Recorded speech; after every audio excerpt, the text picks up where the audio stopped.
साईं राम सभी को। Welcome to मेरे साईं महक चैनल। इस चैनल को सब्सक्राइब करिए, शेयर करिए ताकि ये चैनल बढ़े और चलता जाए। तो आज इस वीडियो को बनाने का मेरा एक मोटिव है, मुझे आप सबको बताना था कि इन 1.5 महीनों में साईं ने मुझे कैसे अपने होने का बार बार एहसास दिलवाया। मतलब कितनी बार ऐसा हुआ है कि मुझे डाउट होता था कि नहीं बाबा आप मेरी नहीं सुन रहे, और वो हमेशा मेरे साथ मुझे प्रूफ दे करके चलते थे कि मैं हूँ तुम्हारे साथ। और मुझे अपना व्रत एक्सपीरियंस भी शेयर करना है कि कैसे मेरे व्रत पूरे भी नहीं हुए और बाबा ने मेरे व्रत, जिस चीज़ के लिए मैंने व्रत रखा था वो पूरा कर दिया उन्होंने व्रत पूरा होने से पहले। तो पहली चीज़ कि इन 1.5 महीनों में मैंने बहुत कुछ एक्सपीरियंस किया। मुझे पैनिक अटैक पड़ा क्योंकि मैं बहुत सोचने लग गई थी, बहुत ज़्यादा मुझे प्रॉब्लम होने लग गई थी कि मेरे आसपास के लोग मेरे लिए क्या सोचते हैं। मेरे दिमाग में ये चलने लग गया था कि लोग मुझे ट्रोल कर रहे हैं, और मुझे एंजाइटी इश्यूज़ होने लग गए थे। मैं रात रात भर सोती नहीं थी क्योंकि मुझे सिर्फ टेंशन थी कि एक पहली चीज़ मुझे जॉब कैसे मिलेगी, और इसका भी मैं एक एक्सपीरियंस शेयर करूँगी। और दूसरी चीज़ कि जो मेरे आसपास के लोग हैं, मतलब जो मेरी वाइब, जो मेरा एनवायरनमेंट है वो सही नहीं है।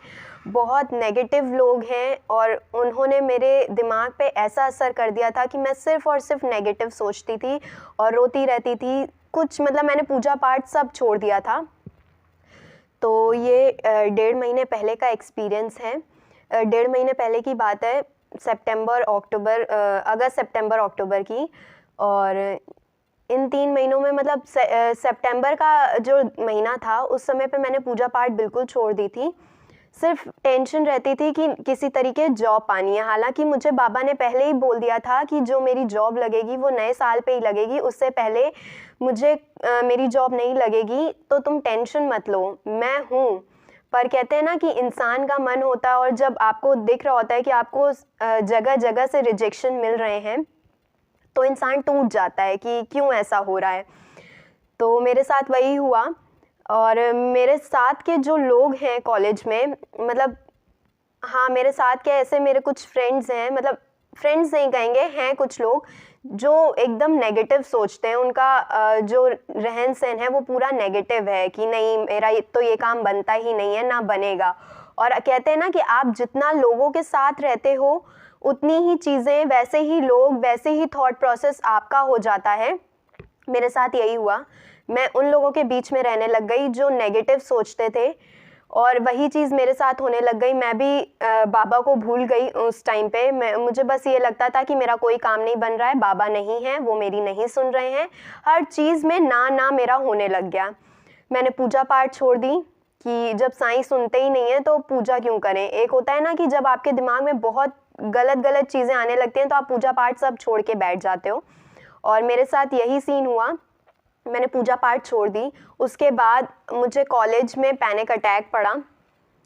मुझे इतनी प्रॉब्लम हुई उस दिन कि मतलब मैं सिर्फ यही सोच रही थी कि ये जो लोग हैं ये मेरे बारे में गलत सोच रहे हैं और कैसे मैं इनको प्रूफ करूंगी। मेरा मोटिव ये हो गया कि मुझे लोगों को प्रूफ करना है कि मैं गलत नहीं हूँ, मैं सही हूँ। और मैं ये भूल गई इस चक्कर में कि मुझे लोगों को प्रूफ नहीं करना, मुझे साईं को प्रूफ करना, और वो जानते हैं कि उनकी बेटी कितनी सही है। तो मैं ये सारी चीज़ें भूल गई कि मुझे बाबा को प्रूफ करना है, ना कि लोगों को। और मैं लोगों को प्रूफ करने में लग गई कि नहीं मैं सही हूँ, और वो गलत बोलते थे। किसी के थ्रू मेरे कानों में आता था कि महक तुम्हारे बारे में लोग ऐसा बोल रहे हैं, और फिर वो मेरे दिमाग में चलता रहता था पूरे दिन पूरी रात कि ऐसा कैसे, मैं इतना क्या गलत कर रही हूँ जो लोग मेरे बारे में इतना गलत सोच रहे हैं, मैं तो ऐसी हूँ भी नहीं। तो कहते हैं ना कि जब आप एक दूसरे से बात ना करके किसी और के थ्रू, मेरी बातें उधर पहुंच रही थी, उधर की बातें इधर आ रही थी, इसकी वजह से ये प्रॉब्लम हो रही थी कि लोगों को लग रहा था महक गलत है और मुझे लग रहा था कि वो गलत है। तो और फिर मुझे कॉलेज में पैनिक अटैक पड़ा। मुझे सांस लेने में इतनी दिक्कत हुई, इतनी ज़्यादा दिक्कत हुई कि मतलब मेरे बैग में ऊदी पड़ी थी और मेरा दिल कह रहा था कि मुझे बाबा की ऊदी लेनी है क्योंकि वो खाने से मैं ठीक हो जाऊंगी, और मैं नहीं खाई। मैंने घर पे मम्मी को कॉल किया कि मम्मी मुझे कॉलेज में ऐसी दिक्कत हो गई है। मम्मी ने बोला बैग में रखा है ऊदी, तुम ऊदी क्यों नहीं ले रही। मैंने कहा नहीं, ले लेंगे ले लेंगे, ये करके मैंने टाल दिया। फिर पूरा दिन मैं लंच तक ठीक रही, लंच के बाद फिर मुझे वो एंजाइटी इशू होने लग गए, क्योंकि मेरा माइंड फिर से वहीं जा रहा था कि लोग क्या कह रहे हैं मेरे बारे में, लोग क्या सोच रहे हैं। मुझे लोग इतना अफेक्ट करने लग गए थे, इतना ज़्यादा असर हो रहा था मुझे उन लोगों का अपने ऊपर। फिर मैंने अपने दिल को समझाया, मैंने मन को बहुत मतलब अपने मन को कंट्रोल किया कि नहीं, मुझे कुछ नहीं सोचना है, मुझे सिर्फ साईं साईं का जाप करना है। और मैं पूरे टाइम साईं साईं साईं पढ़ती रही। फिर मैंने किसी तरीके ऊदी ली, उसके बाद मैं थोड़ा ठीक हुई। एंड मैं विश्वास करिए उस ऊदी से मैं बहुत ठीक हुई। फिर मैं वापस घर आई, मैंने मम्मी को बताया कि मम्मी मेरे को बहुत समझाएं कि क्यों इतना सोच रही हो, क्या दिक्कत है। मैंने कहा फिर उनको मैंने बोला कि टेंशन, जॉब की भी टेंशन है, लोगों की भी टेंशन है कि लोग मेरे बारे में गलत सोचते हैं। तो मम्मी ने मुझे बहुत समझाया कि कहीं पे मन मत लगाओ, सिर्फ बाबा के आगे बैठो, साईं सच्चरित पढ़ो। तो मम्मी ने जब मुझे समझाया कि कोई किसी के बोलने से कुछ तुम पे असर नहीं पड़ेगा, तुम बस ये सोचो कि साईं तुम्हारे साथ है और हमेशा है। तो मैं उसी दिन शाम को जब बहुत रोई, मैंने आकर के मैं मंदिर के अपने सामने बैठी और मैं बाबा के आगे बहुत रोई, बहुत रोई। मतलब उस दिन मुझे गुस्सा नहीं आ रहा था, उस दिन मुझे तरस आ रहा था अपने ऊपर कि मैं ऐसी कैसे हो गई हूँ। मतलब लोग तो मुझे देख करके कहते हैं ना कि बहुत पॉजिटिव रहती हो, इतनी तकलीफें फिर भी खुश रहती हो, तो मैं ऐसी कैसे पड़ गई, मुझे कब से ये लोग अफेक्ट करने लग गए, इतनी नेगेटिव वाइब्स मेरे अंदर कैसे आ गई। तो मैंने साईं सच्चरित पढ़ी। फिर मेरे मन में आया, जॉब की टेंशन अलग थी, तो पता नहीं पढ़ते पढ़ते कैसे आया कि मुझे साईं व्रत रखने हैं और 11 व्रत रखने हैं, 11 गुरुवार के व्रत रखने हैं। मैंने बाबा को बोला और रोज साईं सच्चरित के आगे जब भी आप, ये मेरा पर्सनल विश्वास मतलब पर्सनल एक्सपीरियंस है कि जब भी आप साईं सच्चरित पढ़िए, उस साईं सच्चरित जब वो आप खोलने बैठते हैं उससे पहले रोज बाबा के चरणों में अपने हाथ रखिए। मैं दिखाती हूँ, जैसे ये साईं सच्चरित है, तो हमेशा सबसे पहले दोनों हाथ बाबा की समाधि पे रखिए और जो आपके दिल की इच्छा हो, जो आप चाह रहे हैं कि बाबा पूरी कर दें, दोनों हाथों से बाबा को रोज बोलिए सच्चरित पढ़ने से पहले। और यकीन मानिए कि आप जो कहेंगे ना, जो आप चाह रहे हैं कि वो हो आपकी लाइफ में, वो ज़रूर पूरा होगा। और मेरे मन में आया पढ़ते हुए कि मुझे 11 गुरुवार के व्रत रखने चाहिए। जिस चीज़ के लिए रखने थे वो मैं अगली वीडियो में रिवील करूंगी। हालांकि मेरी वो विश पूरी कर दी है बाबा ने और आज ही व्रत पूरा हुआ है, लेकिन व्रत पूरा होने से काफ़ी टाइम पहले मुझे मेरी विश कंप्लीट हो गई थी कि बाबा ने पूरा कर दिया था वो मैं अगले वीडियो में रिवील करूंगी। अभी मैं चाह नहीं रही हूँ कि सबको पता चले। तो मैंने फिर व्रत रखे। व्रत रखते टाइम जो मेरा पहला और दूसरा गुरुवार बीता है, दूसरे गुरुवार के बाद थर्ड थर्सडे था जिसमें मेरा व्रत था और मेरा एक इंटरव्यू लगा था बहुत अच्छी कंपनी का। तो वो इंटरव्यू लगा था और मेरे दिल से इच्छा थी कि मैं उस कंपनी में जाऊं। मैंने इंटरव्यू दिया और पता नहीं कहाँ क्या दिक्कत आई कि मुझे अंदर से विश्वास हो गया था कि ये इंटरव्यू नहीं निकलेगा। मेरी गलती हो गई थी वहाँ पे इंटरव्यू देते टाइम और मैं बहुत रोई, बहुत रोई। मतलब मेरा मन नहीं लग रहा था कि मुझे लगा कि बाबा मैंने तो आपको बोला था ना कि मुझे नौकरी चाहिए और ये तो ज़रूर चाहिए, फिर आपने क्यों नहीं पूरा किया? आपको तो पता है कि मुझे ये जॉब चाहिए थी।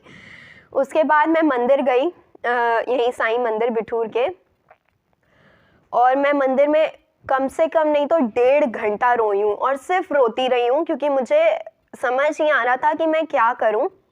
और मैं बहुत रो रही थी। मैंने बाबा को सारी चीज़ें बताई, सब कुछ बताया। और वहाँ के पंडित जी थे, वो मुझे देख रहे थे, तो उन्होंने पूछा कि बेटा क्या हुआ, तुम इतना क्यों रो रही हो? मेरे दिल से ये आया कि मैं बाबा को बताती हूँ और बाबा मेरी नहीं सुनते हैं। कभी कहते ऐसे कैसे हो सकता है? मैंने कहा नहीं, मुझे पता है कि कभी कभी साईं नहीं सुनते हैं मेरी। तो पंडित जी ने मुझे बहुत समझाया कि ऐसा नहीं है, वो हमेशा सुनते हैं। और ऐसा होता है कि हमें लगता है हमारे लिए वो चीज़ें सही हैं, हालांकि मेरा दिल ये जानता है और बहुत अच्छे से जानता है कि बाबा वही चीज़ देते हैं जो मेरे लिए सही है। तो उन्होंने मुझे समझाया कि हमें लगता है कभी कभी कि हमारे लिए ये चीज़ सही है और साईं को पता है कि वो तुम्हारे लिए आगे चल के सही नहीं होगी, इसलिए जो तुम चाह रही हो वो नहीं हो रहा है, पर यकीन करो बाबा पे, जो तुम नहीं चाह रही हो ना वो होगा और वो बेहतर होगा तुम्हारे लिए। तो मुझे बहुत उन्होंने समझाया और उसके बाद मैं घर आई अपने आप को बहुत शांत करके कि ठीक है, अब जब सब मुझे समझा रहे हैं कि साईं है, साईं है, साईं है, और मेरा दिल भी जानता है कि बाबा अब आप पे सब सौंप दिया है, अब सौंप दिया सारा जीवन साईंनाथ तुम्हारे चरणों में। तो बस यही बोलते बोलते मैंने साईं को सब कुछ कि ठीक है, अब जो भी इंटरव्यू लगे हैं वो आपको क्लियर करवाने हैं, नहीं करवाने हैं, ये आपकी मर्जी, मेरा काम है वहाँ जा करके इंटरव्यू देना। फिर एक कंपनी और थर्ड थर्सडे था जब ये मेरा सारा हुआ कि मैं बहुत रोई और रिजेक्ट हुई, और उसी एक हफ्ते में यानी 4th थर्सडे मेरा आया है और मेरा इंटरव्यू क्लियर हो गया है।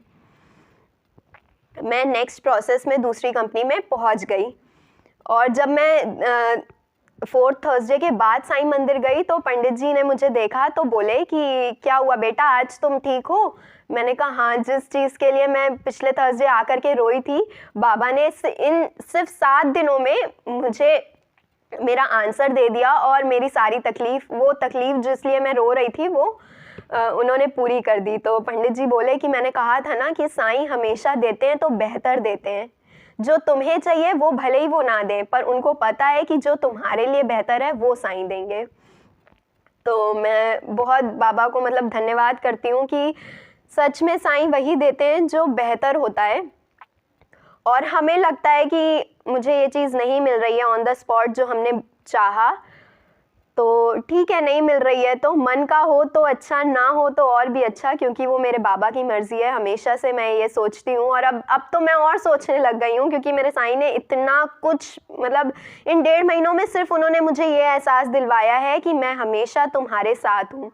और आज भी मैं जब जब मंदिर जाती हूँ, इधर 1.5 महीने से मैं जब मंदिर जा रही हूँ, मुझे कुछ ना कुछ पंडित जी देते हैं। चाहे मुझे फिर इस बीच मुझे बाबा पे चढ़ी हुई शॉल मिली, साईं पे चढ़ा हुआ, मतलब मैं बस उनको बोलती हूँ कि बाबा मैं मांगूंगी नहीं कि मुझे फूल चाहिए या मुझे प्रसाद चाहिए आप पे चढ़ा हुआ या मुझे माला चाहिए, वो अपने आप आ जाती है मेरे पास। तो मैं उस दिन से समझ गई हूँ कि साईं मुझे हर हफ्ते ये एहसास दिलवा रहे हैं, हर हफ्ते ये प्रूफ दे रहे हैं कि मैं हूँ तुम्हारे साथ। और मैंने उस दिन अभी 1 तारीख को जब मैं गई हूँ तो बाबा उन्हीं पंडित जी ने मुझे देखा और मुझे प्रसाद दिया। तो मैं बस बैठ करके बाबा को यही बोली कि साईं आपको पता है कि कभी कभी मेरा दिल इतना हार जाता है कि मैं आपसे प्रूफ मांगती हूँ कि आप मुझे प्रूफ दो कि आप हो मेरी लाइफ में, आप मेरे लिए हमेशा मेरे पीछे खड़े हुए हो, हमेशा आपका हाथ मेरे सर पे है। और मैं बस यही बोल रही थी और साईं मुझे मैंने बोला कि मैं हमेशा आपसे प्रूफ मांगती हूँ, तो आपने इन 1.5 महीनों में मुझे हर दिन प्रूफ दिया है कि मैं हूँ। और आज भी मैं जब मंदिर गई, मेरे व्रत पूरे हुए, तो पंडित जी मुझे देख रहे थे और कहते हैं अब ठीक हो? मैंने कहा हाँ अब ठीक हूँ। और आज मैंने व्रत रखा था तो ये मैंने हलवा बनवाया है घर से और ये चढ़ाना है। तो उन्होंने कहा ये मैं चढ़ा तो रहा हूँ, इसका ज़रा सा तुम हिस्सा वहाँ सबको उसमें मिलवा करके बांट दो और बाकी पूरा तुम अपने घर लेके जाओगी और तुम ही खाओगी। तो मैंने कहा हाँ ठीक है, ये मैं ही खाऊंगी, ये साईं का पूरा आशीर्वाद है मेरे लिए। और मैं आप सबको यही कहना चाहूँगी कि मेरा खुद का एक्सपीरियंस है, मुझे इतने एंजाइटी इश्यूज़ हो रहे थे, पैनिक अटैक पड़ा, बहुत लोग ऐसे होते हैं जो डिप्रेशन में जाते हैं। तो मैं सिर्फ उनसे यही कहूँगी कि एक चीज़ अपने दिमाग में बैठा लीजिए, जब भी आपको ऐसा लगे कि आपके पास कोई नहीं है, आप हार गए हो, तो बाबा हैं, आपको कहीं जाने की ज़रूरत नहीं है, इनके आगे बैठिए, साईं सच्चरित खोलिए, कुछ मत करिए। और अगर साईं सच्चरित नहीं भी पढ़नी है तो एक माला लीजिए और नाम जाप शुरू कर दीजिए। सिर्फ साईं साईं साईं साईं बोलने से ना आपका जो दिमाग है वो डाइवर्ट होगा, जो आप सोच रहे हैं उससे डाइवर्ट होगा और साईं की तरफ खिंचाएगा। और यकीन मानिए जब आप साईं जाप करेंगे ना, उस जाप में इतनी शक्ति है कि बाबा आपको रास्ता खुद दिखाएंगे। और मेरे साथ यही हुआ है। मैं तो खुद अपना लाइव एक्सपीरियंस दूंगी कभी किसी दिन। अभी तो मुझे खुद टाइम नहीं मिल रहा है, मेरे पास खुद इतने एग्ज़ाम्स वगैरह लगे हुए हैं। और मैं खुद चाहती हूँ कि मैं बाबा को आज मंदिर में बोल के आई हूँ कि साईं बस इतना करना कि ये जो साल आया है मेरा नया, इस चैनल पे मैं इतना काम कर सकूँ कि ये चैनल आगे बढ़ता जाए। और बस आप लोग इस चैनल को सब्सक्राइब करते रहिए, शेयर करते रहिए, और हमेशा याद रखिए कि आपके पास एक ऐसी पावर है जिसकी वजह से आप जो चाहते हो आप कर सकते हो। मेरा हमेशा मानना है कि मेरे पास एक ऐसी पावर है और उस पावर का नाम है साईं बाबा। मेरे पास इतनी पावर है कि मैं अगर कहूँ ना कि मुझे ये कपड़ा चाहिए तो बाबा उस कपड़े को मेरे तक पहुँचा देंगे। या मैं कहूँ कि मुझे खाना है तो जो चीज़ मैं चाहती हूँ मुझे साईं पहुँचा देते हैं। तो मैं हमेशा मानती हूँ कि मेरे पास एक ऐसी शक्ति है जो मेरे सारे काम खुद ब खुद करवा देती है। तो आज की वीडियो को हम ज़्यादा लंबा नहीं करते हैं, और जो मैंने बोला है कि मेरे व्रत मैंने क्यों रखे थे उसको भी मैं जल्दी रिवील करूँगी और एक नई वीडियो बनाऊँगी। ओम साईं राम। और please subscribe to my channel और शेयर करते रहिए।